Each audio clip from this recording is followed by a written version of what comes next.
Welcome to Powered by Her, exploring the stories of how area women power their business. Hear from the growing network of female entrepreneurs of the Upper Cumberland with your host Tiffany Ann Ton, director of Biz Foundry. Powered by Her starts now. Hello, you're listening to Powered by Her in the Hints and Oakley Podcast Center. I'm Tiffany Anton with the Biz Foundry, and I have Anna Dunn in today. I'm so excited. It's taken us a while to schedule this out, I think. It has. I think that's partly my fault. The world of entrepreneurship is just like craziness, and part of the only reason I kind of got you in today is that you guys are close today. Yeah. So Anna Dunn is with Soul Craft Coffee, a local coffee shop. Yep.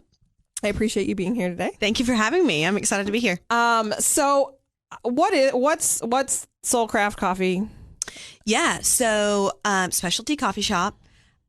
We house make all of our sauces and syrups, all of our pastries. We do food. We're on the west side of town. I can share that story with you at some point, how we got there. But yeah, my husband and I own it together.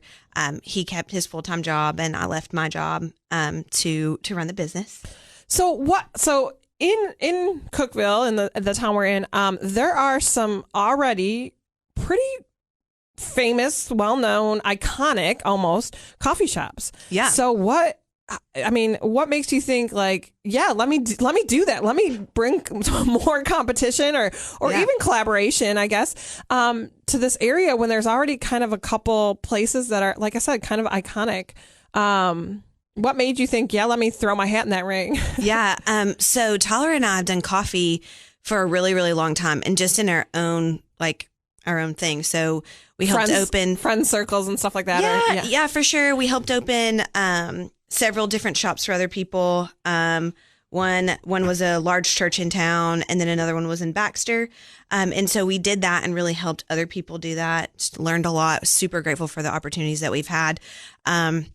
Went away, got married, went away, I worked at Enterprise Rent a Car for 5 years. And then we knew that this was something we wanted to do. So we were searching for a better cup, a more transparent cup of coffee, right? So let me just stop you for a second there. Yeah. So did you grow up in this area? I did, born and raised, both of us. Okay. Yeah. So you're Cookevillians through and through. Yep. And so you went away for a little bit, but then you wanted to come back. Did you want to come back specifically for the coffee aspect or just the lifestyle Cookeville aspect? So went to school at Tennessee Tech, and then got a job at Enterprise Rent a Car, Cookeville, Crossville area.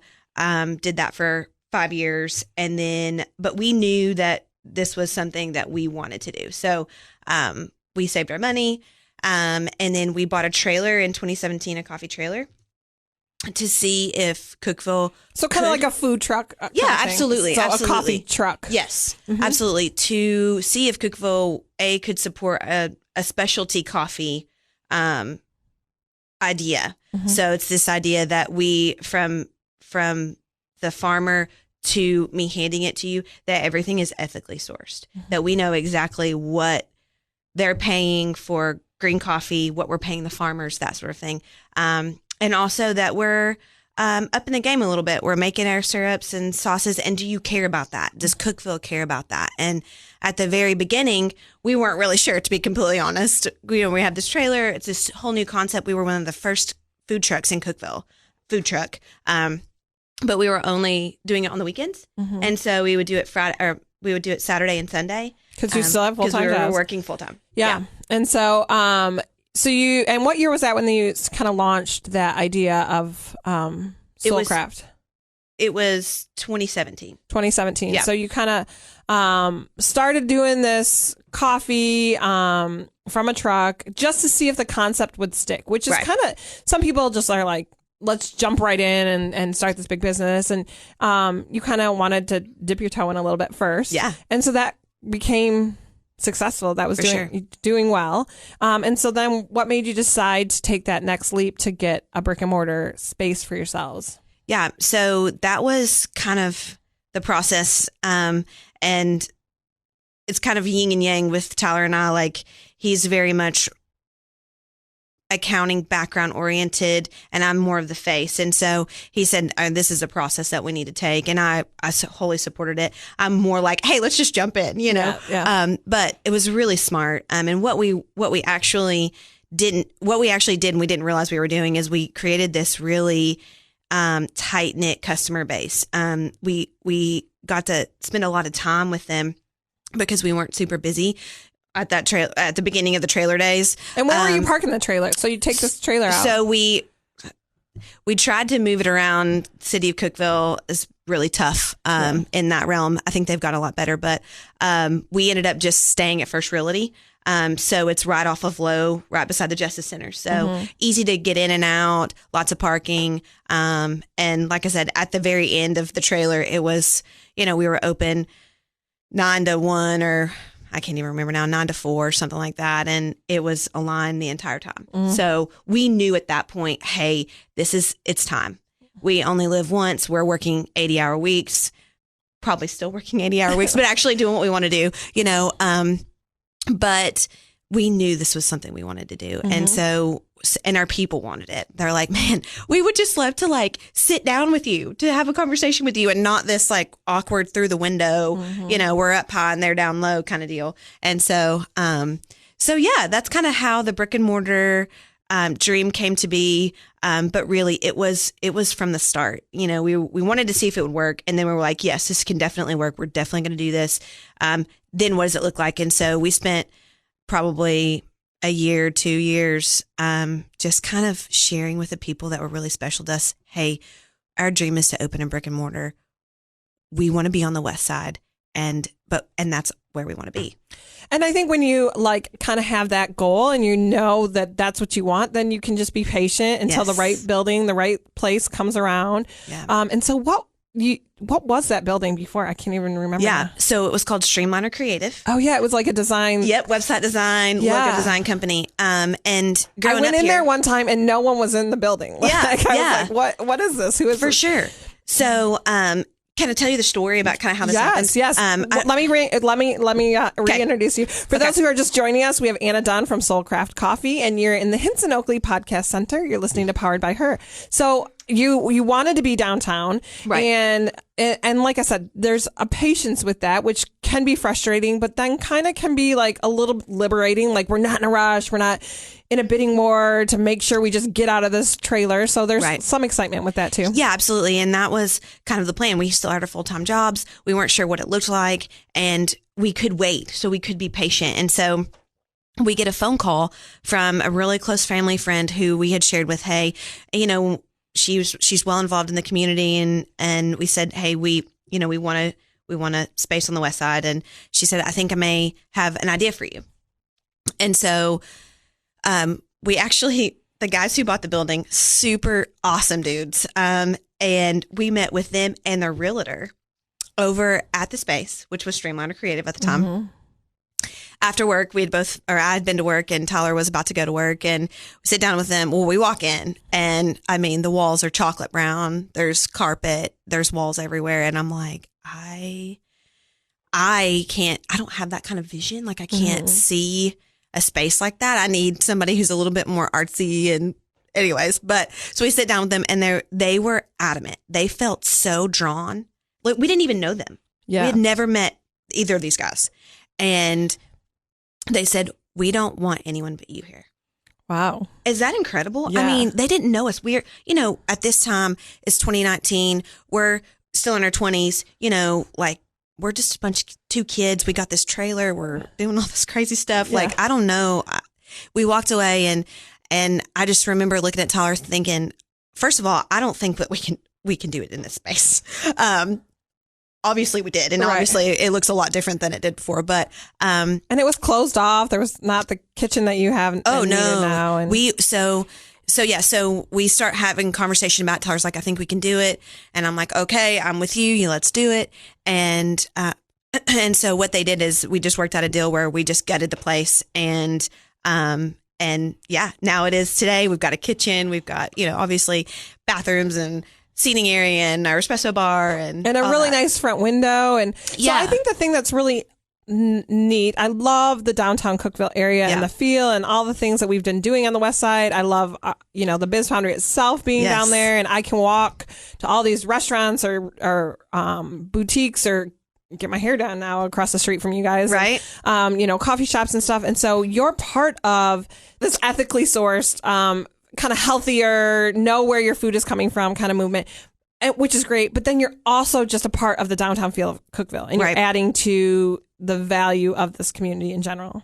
Yeah, I appreciate you saying that. That was like our dream. We've grown up here, and years ago there was only crawdaddies. Well, let's go back to that. So Anna, as a 10-year-old, what did Anna as a 10-year-old say she wanted to do with her life? Oh gosh, I was a tomboy and wanted to be a vet my whole life, and then that's just what you do, like a veterinarian. Yeah. I got my undergrad in psychology. And that's the thing too, is growing up here, it's like, do you move away? Do you stay? And I feel like a lot of times people in their, especially maybe teens in Cookeville, it's like, there's nothing here. This isn't, I got to get out of this town. Yeah. So were you kind of one of those? Or I do think there are some teenagers that are like, this is great. I love this town. This is a great community. Sure. So Tyler and I have been together a long time. And so when we were in college, there becomes a conversation like, hey, what are we going to do? Are we going to move away? He got his undergrad in accounting. Is he going to work Fortune 500? Like, what does that look like? Are we going to move to Nashville? And again, Nashville isn't what it is today. Mm-hmm. So, long story short, we just kept coming back to, what can we contribute to this community? Can we be change agents? Can we say, hey, this community is amazing. We have all of these great people here. Can we forge the way, kind of? And that's kind of what the coffee trailer thing is. I'm not going to tell you that it was easy. And anybody that talks to me about coffee trailer world or food truck world, to tell them, like, there's resiliency. There's a lot of resiliency in entrepreneurship and doing these food truck type things. But can we contribute and in a way that is helpful and encouraging to our community? And I think that's why we stayed. I love the fact that you just said we wanted to be change makers. And I've lived in Virginia, New Mexico, Michigan. I feel like there's been other here. I feel like there's been other places, but there are so many people who want to invest into the community, that they want to be change makers in the community here, that I've never seen anywhere else I've been. And why do you think that is? What? I think it's just this deep love of the Upper Cumberland. I think it's, I think we see each other. And like, I see those people loving our community and loving each other. And even our competitors, right? I did quotation marks, like, because there are people, right? Justin and Hannah Davis, who own Broast, there are people. Like, Justin spoke at our wedding, 100% awesome humans. And they're doing their own thing too. And they're forging a way, for our community and just a positivity. I think this community really believes in high tides raise all ships. Yeah. And so, and you don't have that a lot of times in entrepreneurship. It can be a dog eat dog world.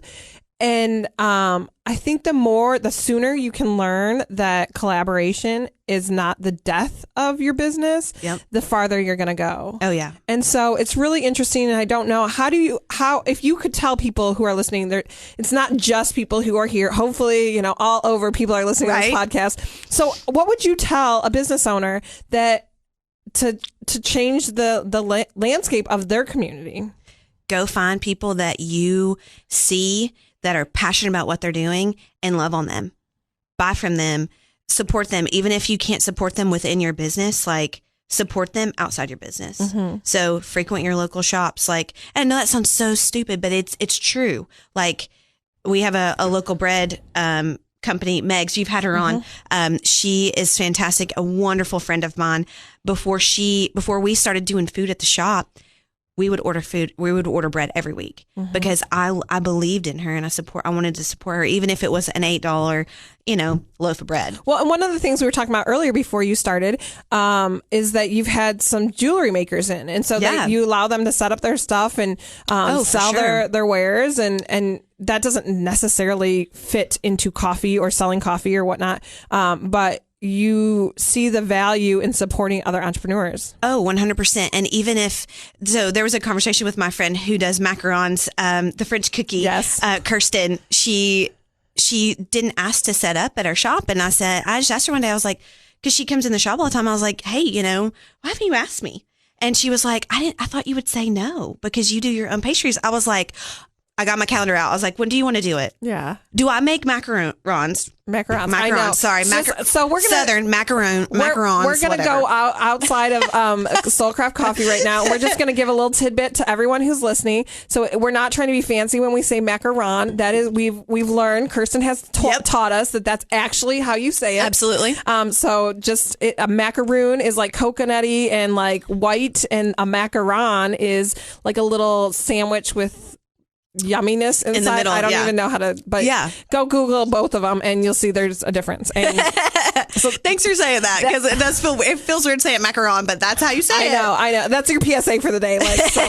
So for everybody listening, that's what you need to know. Yeah, but so iron sharpens iron, one, but two, to be able to love, that's where my heart is to be able to love our community, love our customers, and just love people who are hustling and trying. And I see those people, because that's me, right? I see Meg, I see Kirsten, and I want them to succeed. And what can I do? So I think for other entrepreneurs that are in different areas and stuff, it's like the constant thought of what can I do to help my neighbor?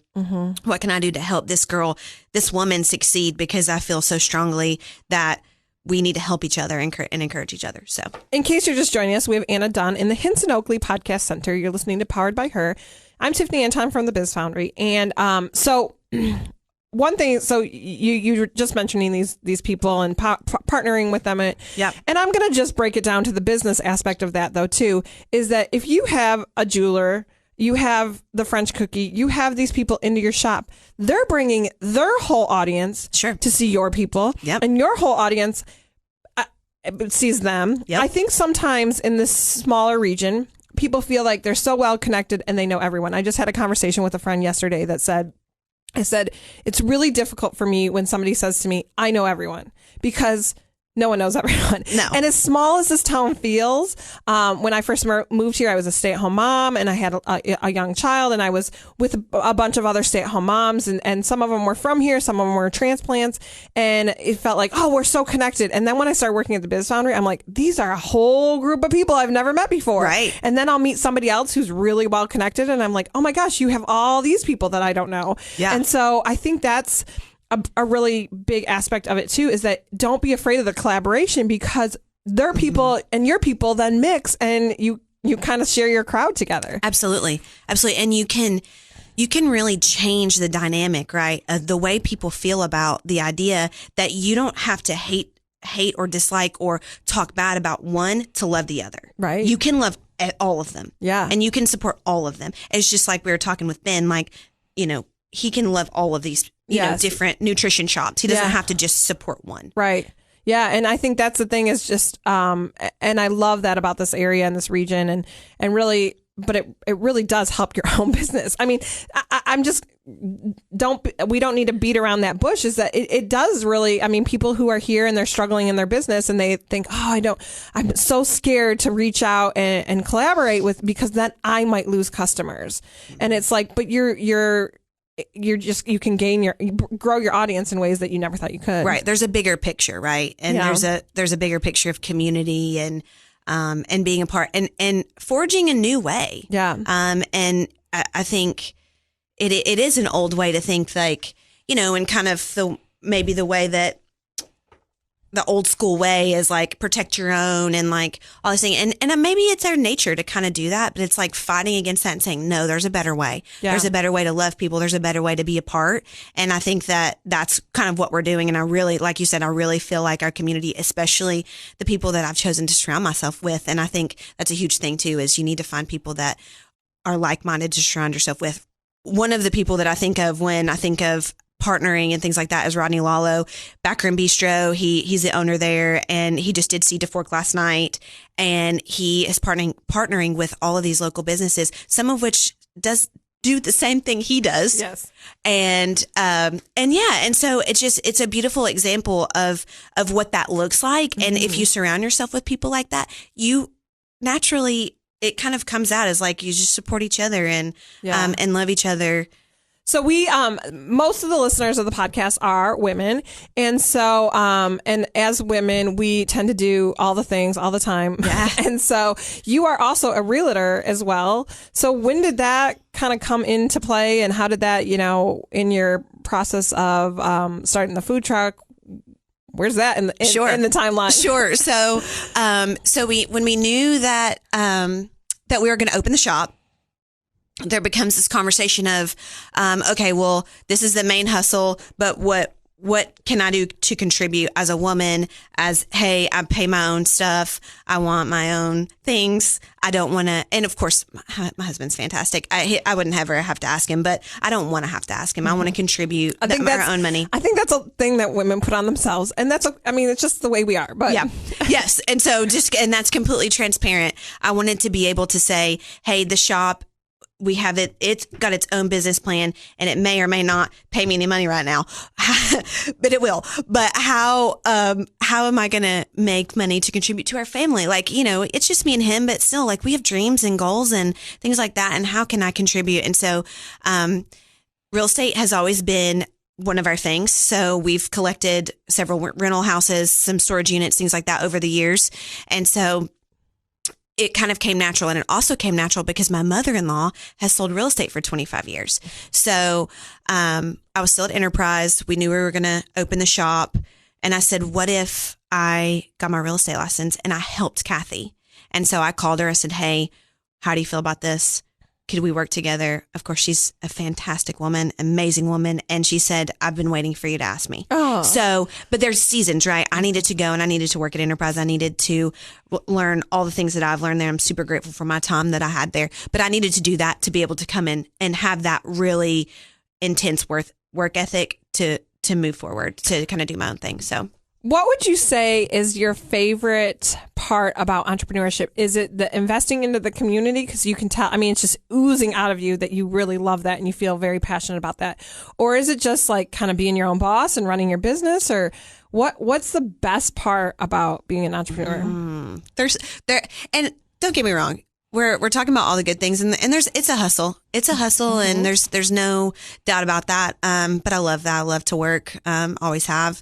But I think, the community aspect obviously is something that's super important to me. But it's also a platform to leave people better than you found them. Whether it's your customers, your clients in real estate, your employees. I feel very strongly that our employees are part of our own, whether it's for this, and we understand that it's probably just for a season, but to love them well, to guide them well. I feel very, very strongly that that's part of what has been put in me to sort of invest out. And no, we don't always get it right. And I'm not saying that I'm perfect, but for them to feel like they can approach me and say, hey, I have this issue. What do you think? Yeah. And so... Yeah. You mentioned that, and let's be honest, entrepreneurship is not always the greatest. It's not always rainbows and sunshine, and it's not always easy. Right. There's a lot of hard aspects of it. So can you think of a time where you thought, this isn't going to work? We're going to have to turn around and figure out something else? No. And I think you have those people. And I hate to say that because I feel like I got it all together. I don't. There's never been a moment where I've said, we have made a bad mistake. It's, okay, well, I am working 80 hours a week and I'm about to strangle somebody. So we need to get some help in here. Mm-hmm. All right. That's sort of what that looks like is I need help, or let's change this up. And I think we just were really, really ready and got ourselves into the mindset of, we tell every employee that we hire in the interview process, we don't have it all together. I'm going to tell you that this is how we think it's going to go, but we don't know. Mm-hmm. And I need you to be flexible. We're very flexible. We're like, okay, we'll change this up. We'll try this. I think if you have that mindset of just being flexible, mm-hmm. that it goes a lot better for you, for sure. But there's never been a time where we were like, we've made a really, really bad mistake. Well, and I think a lot of times most entrepreneurs kind of say that.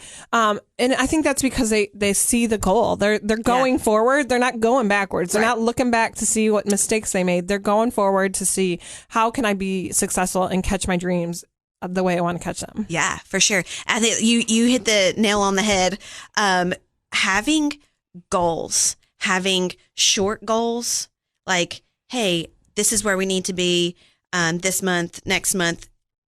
But this is also where we want to be in 5 years, and having very clear goals about what you want, and being on the same page with your business partner, whoever that might be, is super important, because then you see the long term, right? You may not be making a lot of money right now or whatever, like, because let's be honest, like, we're not just here not to make money. We're here to do all these other things too, but we want to make a living for our families. Yeah. But we may not be doing great right now, but what does it look like in 5 years?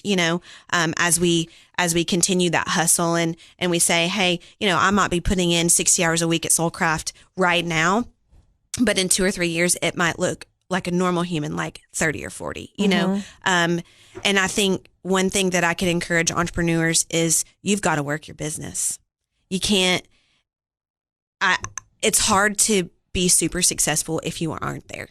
Unless you've bought something that's not yours from the ground up. I can't imagine walking away from my business and expecting for my employees to, they're fantastic. They're fantastic. I will say that. I am so proud of them. We did really well, and hiring them, but to walk away and not be involved would be very difficult. So. Well, and I think people have really, compared it to having a child, raising a baby. And so it's like, you can let other people babysit, but you would not like step away and like, it's great. Yes. You're invested into that. You have, you had this idea, you started from the ground up and you birthed this idea. And so it is really, and eventually, and we'll get into that in a second, but eventually sometimes that's the plan, is to hand it off.